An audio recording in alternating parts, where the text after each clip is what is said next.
maanta halkan waxaa kulankoodii ugu horreeyey ku yeeshay guddigii xalay ra'iisul wasaare uu magacaabay loo xil saaray inay qabanqaabiyaan oo maamuusaan aaska ra'iisul wasaarihii hore ee Soomaaliya mudane xasan abshir faarax oo shalay ku dhintay magaalada Ankara ee dalka Turki.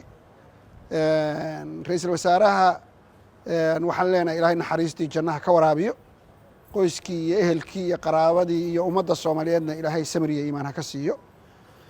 Guddigu dabcan waxay ka hadleen sidii meydka lagu keeni lahaa Soomaaliya magaalada Muqdisho, markaa kadibna loo geyn lahaa magaalada Garowe oo lagu aasi doono. Dowladda Soomaaliya waxay qorshaysay ama la go'aamiyey in ra'iisul wasaaraha meydkii loo sameeyo aas qaran, in calanka la dejiyo 3 maalmood hoos loo dhigo iyo in guddiga qaran ee ra'iisul wasaare ku-xigeenku guddoomiyaha u yahay ay aaska ra'iisul wasaaraha maamuusaan. Waxaanu intii aan fadhinay la xidhiidhnay ambassadorka Turkiga oo gacanta ku haya diyaaraddii meydka soo qaadi lahayd.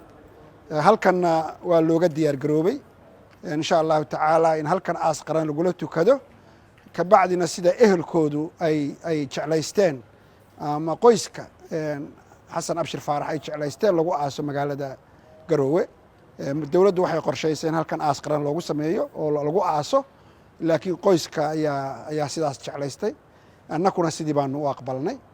Marka si fiican baanu runtii u diyaarsannahay. Xagga Puntlandna guddi kan la mid ah oo isaguna ayaa ka diyaarsan.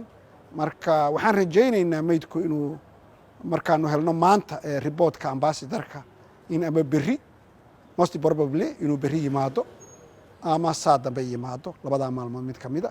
Kabacdina wixii kale noo qorshaysanee tartiibaada sidii meydka ra'iisul wasaaraha si maamuus ahoo qaran loogu aasi lahaa ayaanu ka shaqaynaynaa, waana u diyaarsannahay. aad u mahadsantihin.